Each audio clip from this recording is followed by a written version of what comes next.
I came back home to raise crops and, God willing, a family. So you want me to marry you then? I love you.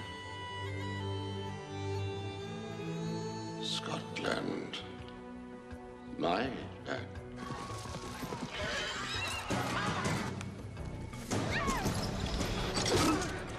Sons of Scotland, I am William Wallace. He's quite a heroic character. He's completely uncompromising, which is why he's such an extraordinary character, and why there's a 300-foot monument still standing in Scotland. This one will fight forever. It's a wonderful story, and I hope that people understand how important it was to this man to fight for what he believed in. You tell your king that William Wallace will not be ruled. Peace is made in such ways. Slaves are made in such ways. It's an epic film. It really is life and death and darkness and the light. Action! And the picture of his scope to actually be in front of the camera and behind the camera. It's ambitious. I must admit I burned a few brain cells on it. This is going to be a picnic. The driving force behind this is his passion for the project, and it comes right from the feet up. And I think this film has compassion. And I think that comes from Mel's heart. Really. They may take our lives, but they'll never take our freedom!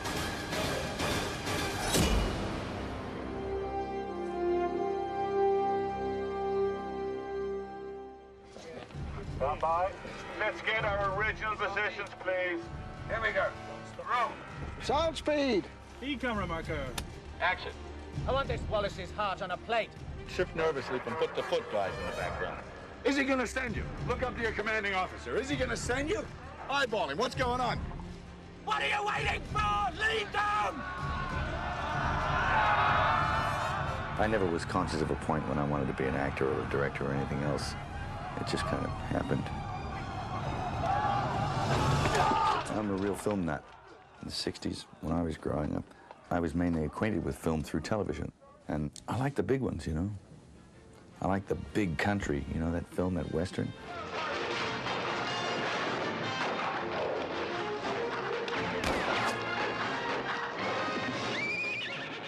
I like Double Indemnity with Fred MacMurray and Barbara Stanwyck. Romantic films, you know. We did it so we could be together, but instead of that, it's pulling us apart, isn't it, Walter? What are you talking about? And you don't really care whether we see each other or not. Shut up, baby. But at the same time, I liked Spartacus, you know, the huge epic films.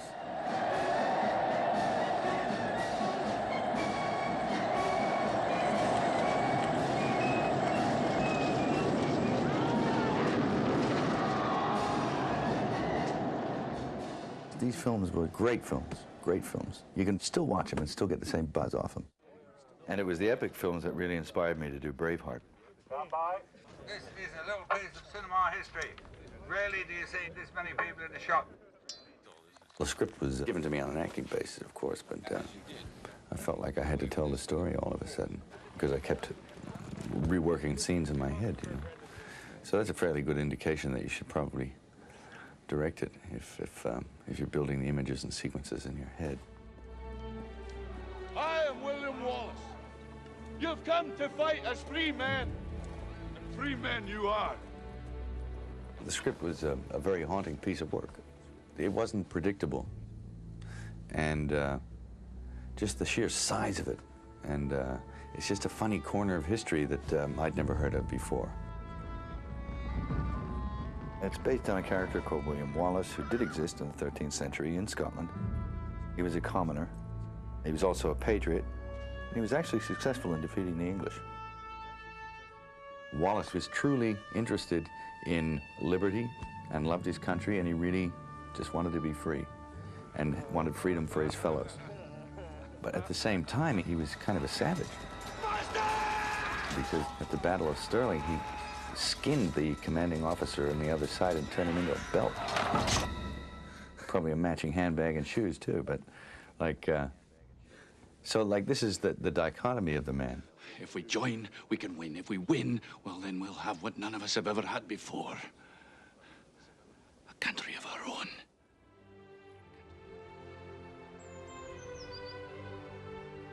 My wife and I were in Edinburgh, and we walked into the castle there and saw the statue of William Wallace.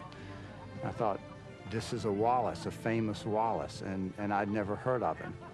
And I asked one of the guards there who he was, and he said, well, he's our greatest hero. And I began to read about him, but the actual facts of William Wallace's life, as established by historians, are minuscule. It's kind of sketchy, and you have to fill in. But luckily, there's also a lot of legend that surrounds the character. William Wallace is 7 feet tall. Wallace killed 50 men. 100 men. And if he were here, he'd consume the English with fireballs from his eyes and bolts of lightning from his arse. I am William Wallace. Those legends gave me a window into who the man truly was, how he had felt about his country, who he had loved, how he had loved.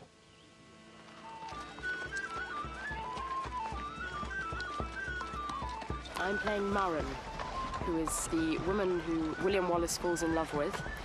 And it starts in the marketplace where they notice each other again, and I think it's a love at first sight thing.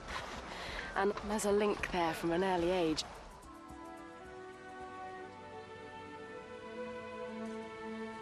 They knew each other when they were kids, and they had this kind of a spiritual bond early on. And when he came back for her, and it was all meant to be. I love you. Always have.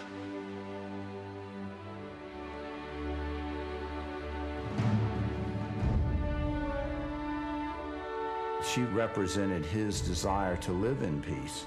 He didn't want to go and fight and kill and suffer.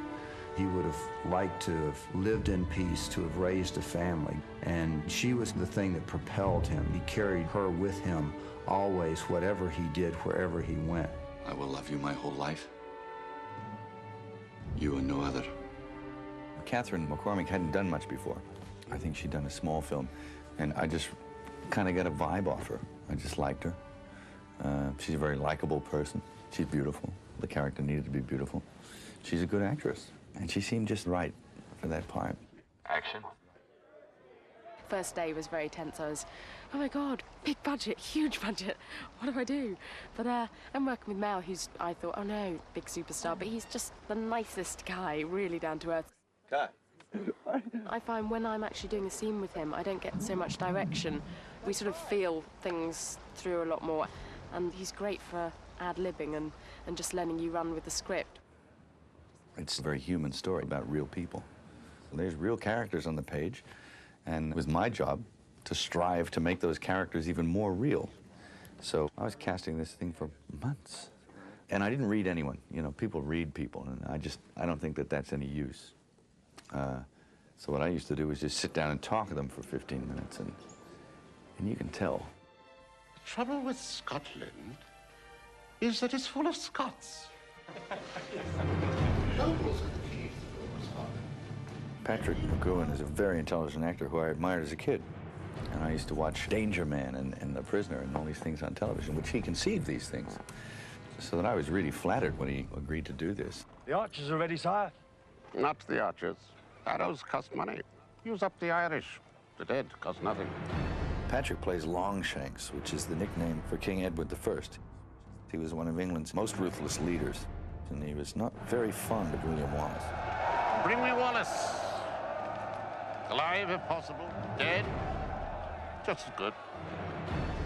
Longshanks spent most of his reign procuring Scotland and getting that within his realm so that he had control of that. And he did subdue Scotland, so he should make you feel like a subject, you know, which Patrick has the capacity to do that. His performance as Longshanks is very sinister. Wallace has already killed the magistrate and taken control of the town. Action!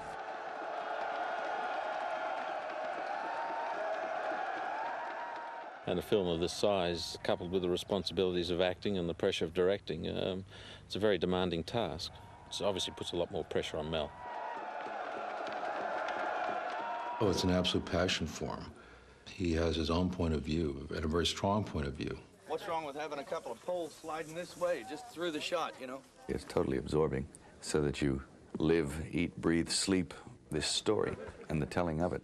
The cavalry's behind you. Start running everywhere. Entourage, take off.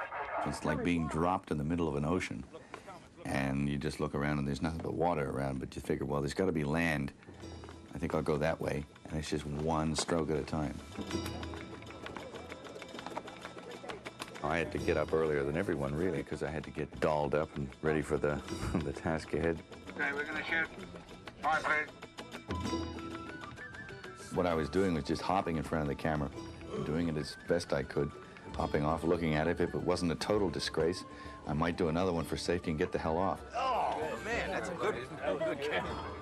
Yeah, okay. Because I was so focused on the storytelling and all other aspects of the whole thing, it brought a lot of relaxation to it because I simply didn't have the energy left to be tense with.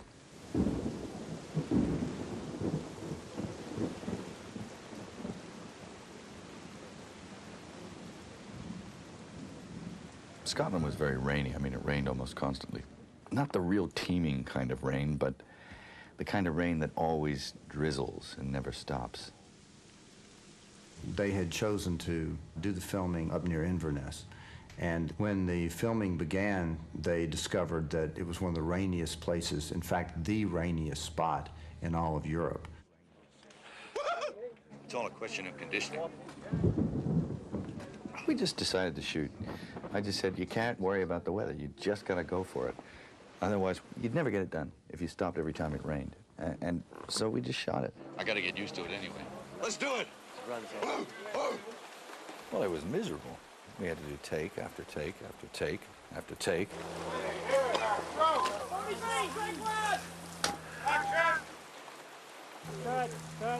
Hold it! Hold it! Cut. Well, obviously the horse doesn't want to stay here, but... Hold it! I was getting phone calls, and they were telling me, oh, the conditions are just miserable. It looks absolutely gorgeous, but every step is an effort. Our noble saviors have arrived! I think it helped creatively on the film. The mud got all over everyone's clothes and on their faces, and it created a look that we would not have had if the weather didn't design it for us. It's primitive, man. There's dirt under their fingernails. But as it would have been, you know. In the 13th century, I'm sure that the mortality rate was high, and anybody that managed to survive was of really hardy, strong stock. If the plague didn't get them, or if they weren't eaten by leprosy or some horrible thing, if you lived past the age of 30, you were a Superman. I shall offer a truce and buy him off. Who knows then? I am the Princess of Wales. She meets him because the king organized a meeting to make a compromise for peace. They come from two different worlds. She's a princess, he's a poor Scottish man. But somewhere she realized that they are very similar, and she feels with him not lonely anymore.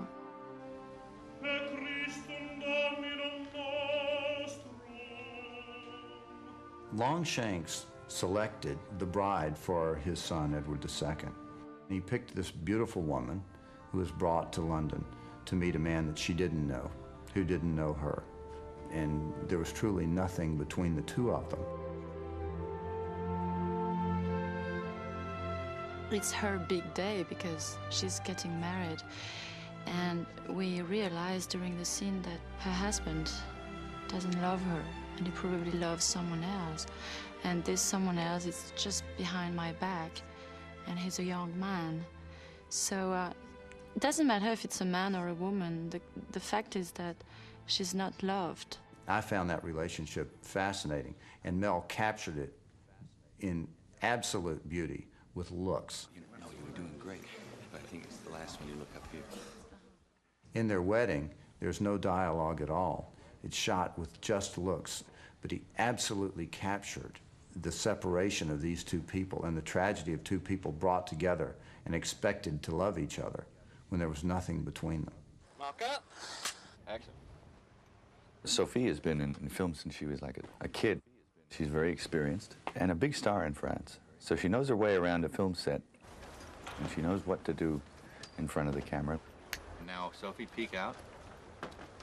She's regal. She's literally like a statue, a living statue. I mean, she's very statuesque. And I think comes off great in the film. Cut. Mel's a good director of actors because himself, he's a really, really good, excellent actor. That's my supposed sphere of expertise, you know, so I try and make it as comfortable for them as I can. And if they're comfortable, then they'll be more relaxed. And if they're more relaxed, I think you'll get better things from them. The best way to access any of this stuff is to, like, have fun with it. And the rest will follow. I mean, you just can't take it seriously. He's a grand lad, good sense of humour, bit of devilment in him, certainly. He's just good fun. I mean, you're there, and there's thousands of people all around, and you're the guy who's responsible for all this budget, all these people. It's all on your shoulders. So you might as well not get worried about it, because the minute you start doing that, you're going to get yourself into a knot. Now, you have achieved more than anyone ever dreamed. By fighting these odds, it looks like rage. And I'm Robert the Bruce in this film. He's sort of the head of the nobles, whom William Wallace comes to visit to basically try to get them on their side, to unite the country to beat the English. Well, there's no telling who'll be next. And it's an interesting character because he's kind of a bit of a lost soul. Maybe you. He wavers. Maybe me. He's constantly drawn to the darker aspects of compromise and wealth and preserving the castles and the lands which he has, along with all of the other wealthy people in that country. 217 Peter, take one. Unite us. Unite us. Right. He did fight for the English. The nobility was famous for just switching sides. I mean, for whatever worked for them, they'd do it. See, there was no sense of that unity that Wallace had. They changed their loyalties like people change their underpants, you know. Those men who bled the ground red at Falkirk, they fought for William Wallace, and he fights for something that I've never had. And I took it from him when I betrayed him, and I saw it in his face on the battlefield. The dynamic between William Wallace and Robert the Bruce is one of the most exciting aspects to the whole story. In fact, it may be, in some ways, the true heart of the picture. Because William Wallace would rather shed every drop of his blood than yield an inch. But Robert the Bruce was more like I think most of us are. He was a man who wanted to do the right thing, but also tried to face the realities of life and make the compromises that were necessary. If you make enemies on both sides of the border, you'll end up dead. Oh, we all end up dead. It's just a question of how and why. One of the things that I knew that I wanted to do with this picture was to make it so that it moved all the time.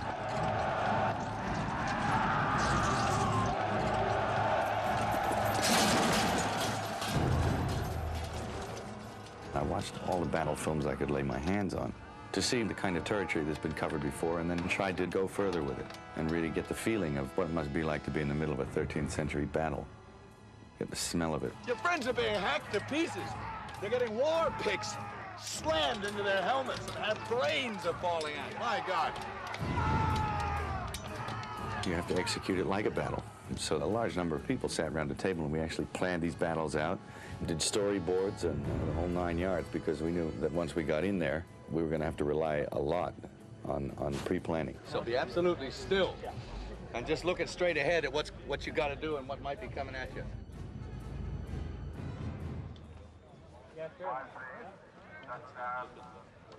We recognised early that the secret to this was going to be getting some sort of disciplined assistance. We needed 1,600 disciplined extras, and the only place you're going to find them are in the army.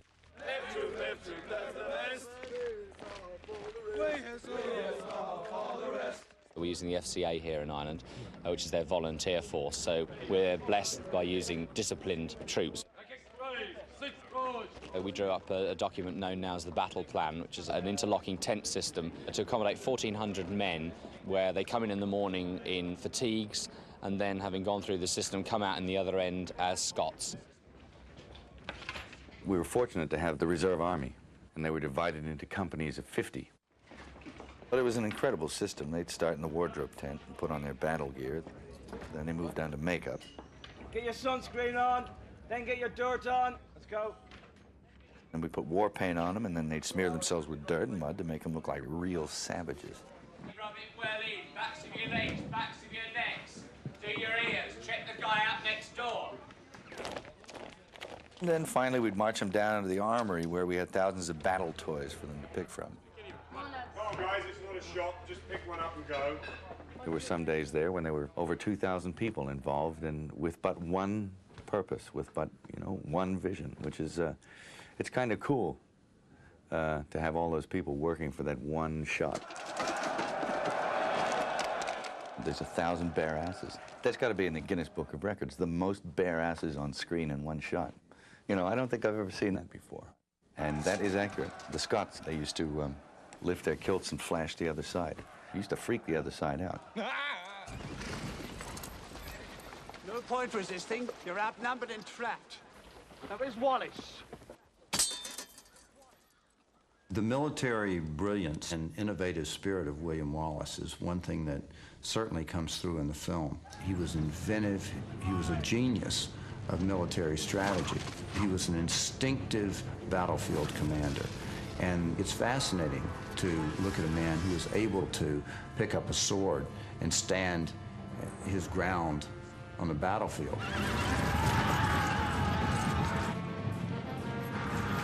Our cavalry will ride them down like grass.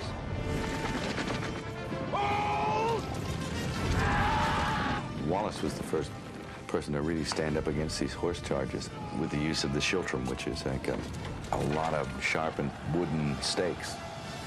They could group into a small thing and have a porcupine skin so nobody could gain access. Because they didn't have bullets, They had to get in there and stick you with something. We have some more sticks in here, some more schiltrons. Yep, schiltron. It's just looking a little light. The violence of battle has got to be recreated. And to do that without hurting anybody, that's the trick, and that's what we're about right now. We're trying to recreate a stunt which we're not allowed to do anymore. But what it does, it somersaults the horse and throws the person off. There are certain things that you shouldn't and can't do with animals anymore. So I got together with Mick Rogers and said, let's make mechanical horses. We don't want to hurt any real horses. Make ones that look real and do hideous things to them. They're basically foam, but they have a metal structure inside, so they weigh about 250 pounds apiece. But we'll have to go through like a test period where we have to make sure the horse is working right, because this is not something you just don't want to do it over and over again. You want to do it one time and walk away.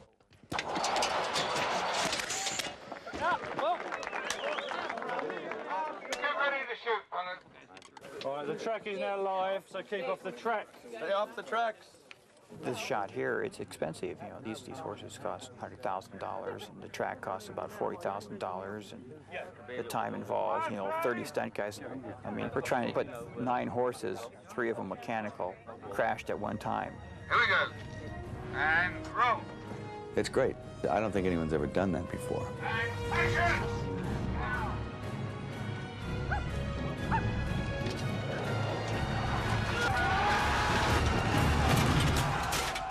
If you can spot them, you can have $10, That's only you I'm talking to.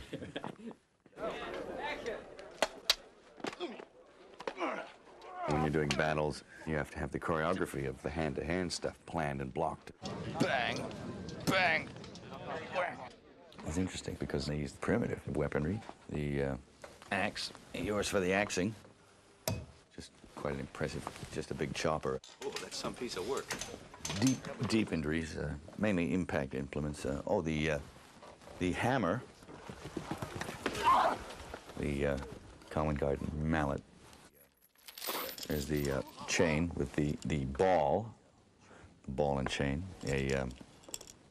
Just a 360-degree impact instrument. I invented this myself, and it's just like to wear over the forearm as a protection from things that fly up. And I said, while you're at it, hey, stick some arrowheads in it so I can like jag people with it and stuff. That's where my imagination's at.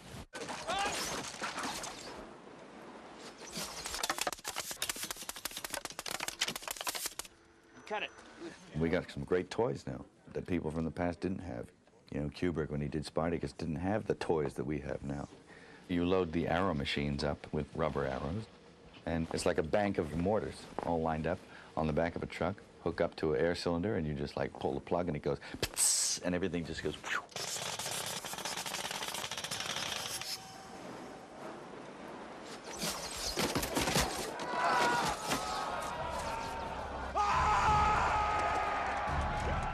Wallace was a man of the people, and he had a real vision for what the country could be, and his men loved him.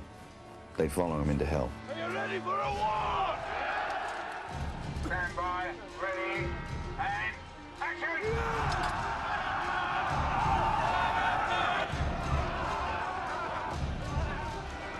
We spent 6 weeks in that Battle of Stirling. There's something like 8 cameras. You get out there and then throw those cameras around and, you know, go for it. The haunting thing for me out here on these fields of Ireland right now is that when I look at Mel Gibson, I think this is precisely what it felt like on the day of the battle. And I think when we see Mel Gibson on the screen, we're going to see William Wallace. I love it. I can't really work on something unless I'm, you know, enthusiastic and proud of it. And it's very satisfying to be able to tell a story and tell it the way you want to tell it. And it's kind of nice to know that you could create this thing. The good news is that you know, all that hard labor paid off. I think that Mel's made a terrific film. I mean, it's a wonderful story, and I can't believe that no one's written a story about this man before, because he's just such a passionate person. I think it's important that people know about this man. I hope that they can't talk at the end of it. I hope that they're so moved and so, like, inspired by it. That's all. That they've watched this great story and that they've found something in themselves.